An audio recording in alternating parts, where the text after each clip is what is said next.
Boa noite, meus irmãos. Que a graça e a paz do Senhor continue agindo nos nossos corações. Vamos continuar nosso estudo em Mateus, no capítulo 24. Gostaria de tecer umas breves considerações antes de nós nos determos nos versos e nos sinais que nos são apontados pelo Senhor Jesus. Coisa interessante que nós podemos observar logo no início desse texto, é que os discípulos de Jesus pareciam, de certa maneira, satisfeitos com as realizações dos homens. E talvez nós estejamos vivendo dias em que estejamos satisfeitos com o tamanho da nossa igreja, com o nosso jeito de viver a nossa fé, com as conquistas tecnológicas da humanidade. Enfim, existe uma possibilidade de nós estarmos absolutamente e equivocadamente satisfeitos com o estado em que nós chegamos, com aquilo que nós já alcançamos. Nós podemos ver isso quando os discípulos se aproximam de Jesus e dizem para ele: Jesus, Senhor, olha estas paredes, olha este templo maravilhoso. Eles que ficaram durante vários séculos com um templo menor depois do grande templo de Salomão, mas Herodes construiu um grande templo para os judeus. E Jesus diz: não é isso que é importante. Vocês entendem, vocês precisam entender que não são as realizações humanas que produzirão a glória de Deus, e nem este templo significa de fato a maior realização espiritual ou religiosa do homem. Tem coisa que ainda vai acontecer. E saindo de Jerusalém, dirigindo-se ao Monte das Oliveiras, os discípulos perguntam a Jesus: Senhor, quais são os sinais de que no final dos séculos, a tua vinda, quais são os sinais para nós estarmos atentos para os sinais? E Jesus então começa a falar destes sinais que nós estamos estudando aqui. O primeiro deles já foi mencionado, é a apostasia. Acredito que nunca houve tanta informação religiosa como nos nossos tempos, mas também nunca houve tanta desinformação religiosa como nos nossos tempos. Se nós procurarmos saber alguma coisa sobre cristianismo, se você, por exemplo, chegar em uma fila de banco, onde às vezes as pessoas demoram um pouquinho mais de tempo, especialmente se for alguns bancos mais lentos no atendimento, e você começar a falar sobre religião e perguntar alguns aspectos da religiosidade das pessoas, você vai perceber que existem dezenas de concepções diferentes a respeito da fé.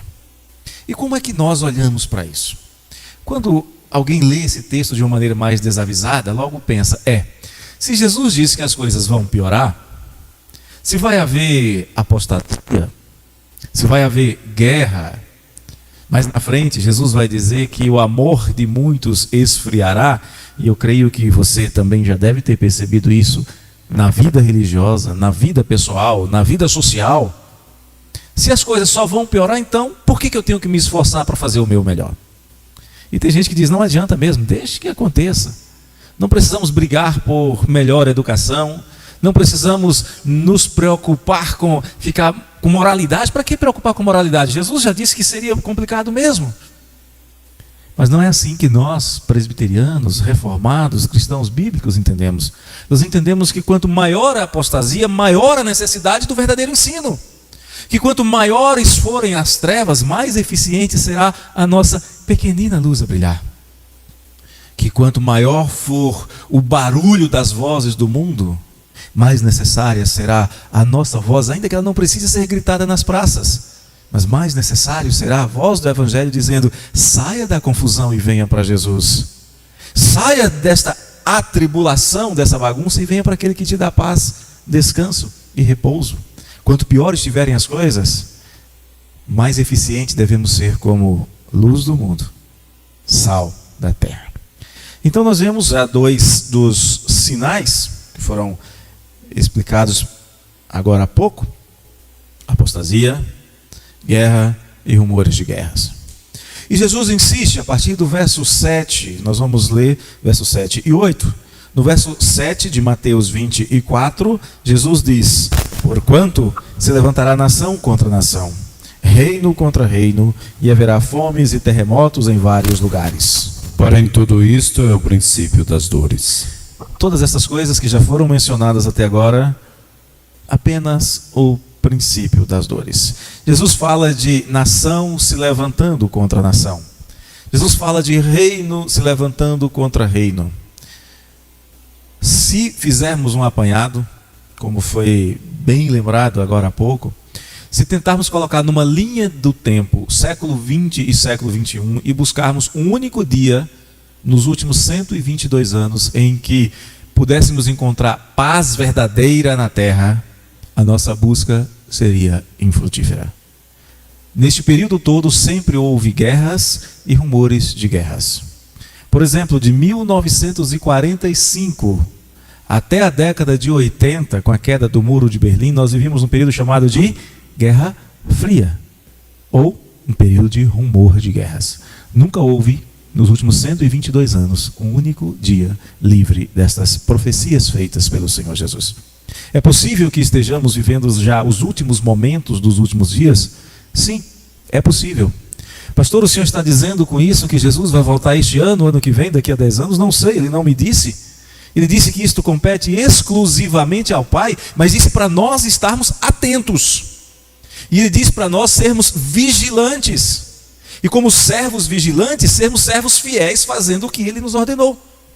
Ou seja, neste período em que os sinais estão claros, neste período em que os sinais são visíveis, nesta época em que nós não precisamos nos esforçar nem um pouquinho para ver esses sinais, devemos permanecer servindo ao Senhor com fidelidade, sabendo que Ele pode voltar a qualquer momento. E nós queremos ser encontrados servindo, e não relapsos. Então o Senhor Jesus fala destas coisas. E o que acontece contra a nação se levanta contra a nação?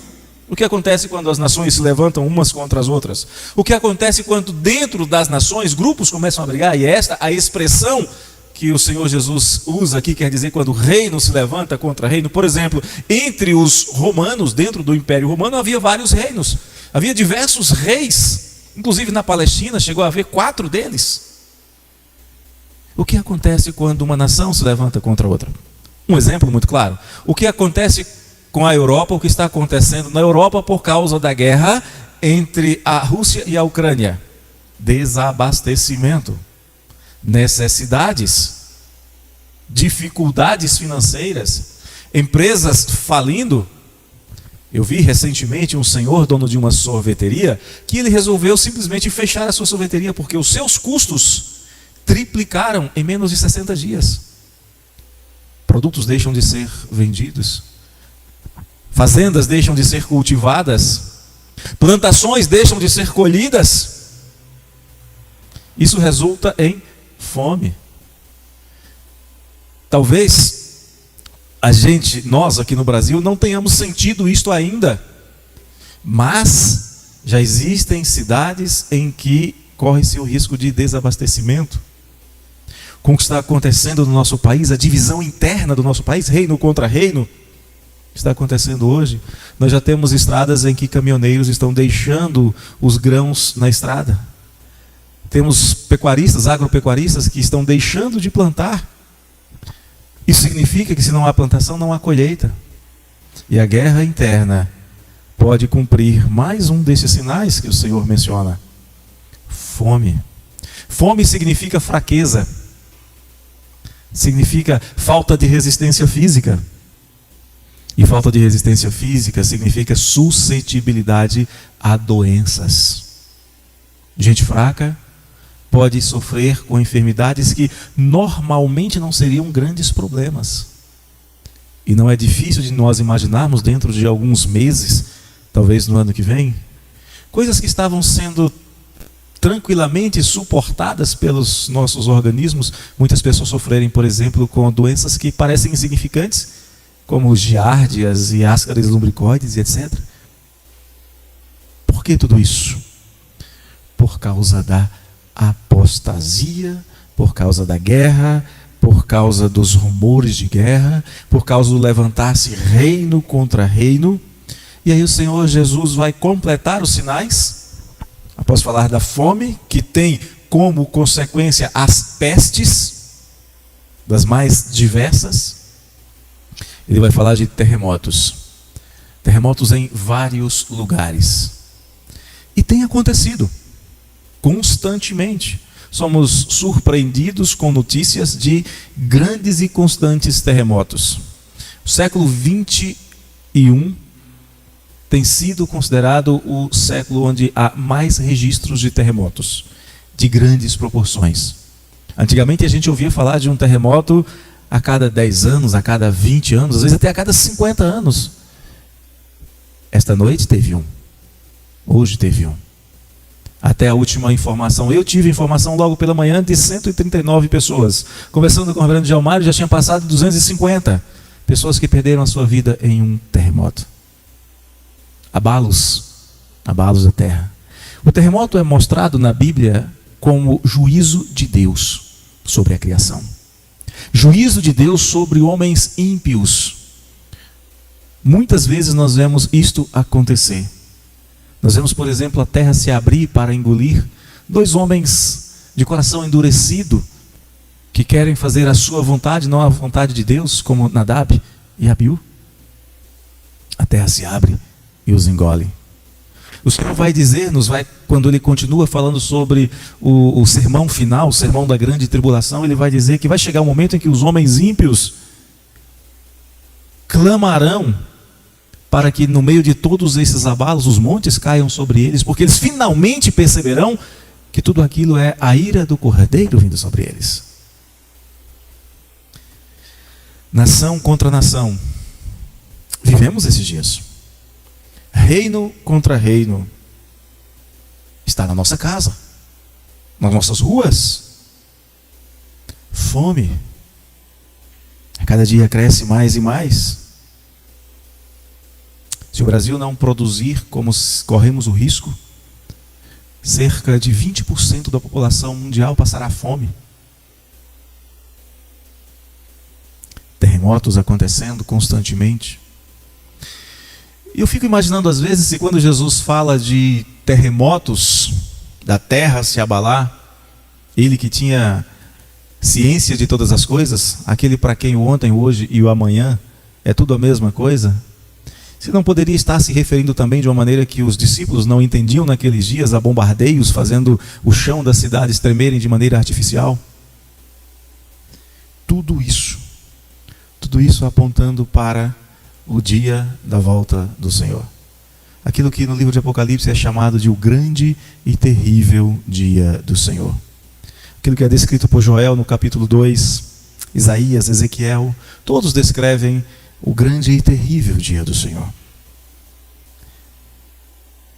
E nós como devemos nos portar? Nós cristãos, nós que conhecemos ao Senhor, nós que conhecemos a palavra do Senhor, como nós devemos nos portar diante desses sinais? O Senhor Jesus nos ensina no verso 8 do capítulo 24. Porém, ou seja, ainda não vai ser neste dia. Tudo isto, todos estes sinais, são o princípio das dores. Vamos ver que depois tem alguns outros sinais que ele vai apontar. Mas Jesus está dizendo assim, tudo isso é como uma pequena luz que começa a piscar. Nós que dirigimos, por exemplo, de repente, se a gente está no nosso carro numa viagem e há uma pequena piscadela na bomba de combustível, um sinal ali de óleo, a gente já sabe, opa, precisamos procurar alguém que dê uma olhada para consertar. É um alerta, é um sinal. Se deixamos de abastecer, meu carro, por exemplo, tem isso. Se eu deixo de abastecer quando está faltando, pela média de consumo, o carro só anda mais 80 km, ele faz um barulho. Tem feito constantemente. Daí a pouco, anda mais um pouco, se chega a 60, ele faz outro. Já é diferente, mais alto e mais incômodo. Se chega a apenas 20, ele faz outro. Quando zera, ele faz um dizendo assim, ó, você corra para o posto mais próximo, o mais rapidamente possível. Mas desde o primeiro sinal, eu já estou alertado. Se acontecer de inadvertidamente ficar sem combustível, a culpa não é daquele que me avisa. A culpa é da minha negligência, da minha insuficiência. Os sinais estão dados e o Senhor Jesus está dizendo, viva com fidelidade. Preste atenção e faça o que é certo. E eu creio, queridos, e não precisa ser gênio em teologia, doutor em teologia, não precisa ser gênio para concordar comigo que hoje o grande e terrível dia do Senhor está muito mais próximo do que estava no dia que o Senhor Jesus falou com seus discípulos. Já se passaram cerca de 1989 anos desde que o Senhor Jesus falou com seus discípulos que esses sinais sucederiam. E eles estão acontecendo. E cada vez mais próximos, cada vez mais insistentes. E a orientação que a palavra de Deus nos dá, que o Senhor Jesus nos dá quando conta a parábola do servo, é: esteja atento, para quando o Senhor chegar, te encontrar servindo com fidelidade. Os sinais são para nós. Os sinais são para que nós permaneçamos fiéis. E sabe por quê? Porque o incrédulo, porque o destinado para a ira vai ver os sinais e não vai ligar, não vai se importar. O ímpio continuará na sua impiedade, o iníquo na sua iniquidade, o pecador continuará na prática do pecado. Mas para nós, os que cremos, os que foram advertidos, os que tiveram seus olhos abertos, cujos ouvidos estão atentos, cuja mente foi renovada e agora possuem a mente de Cristo, os sinais serão um poderoso alerta. Mas não apenas isso, serão também um poderoso alento para a perseverança, porque nós saberemos que perto está o Senhor. Que coisa maravilhosa nós percebermos que o Senhor nosso Deus está cada vez mais perto e podermos fazer como João: Maranata, ora, vem Senhor, Maranata. Que o Senhor, com esses sinais, desperte cada vez mais o nosso coração e a nossa mente para aguardá-lo, servindo com fidelidade. Que o Senhor nos conceda esta graça. Em nome de Jesus nós pedimos isso. Vamos orar? Obrigado, Deus, por tua palavra que nós podemos ler, refletir sobre ela de maneira singela.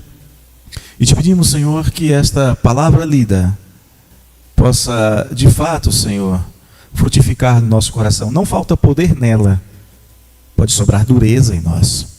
Não permita que isso aconteça. Quebranta o nosso coração, prepara o nosso coração para frutificar, e o fruto que o Senhor requer de nós é a obediência. Ajuda-nos, Deus, na nossa incapacidade, aumenta-nos a fé, inclina o nosso coração de acordo com o seu querer. É o que nós te pedimos agora, Senhor, em nome de Jesus. Amém.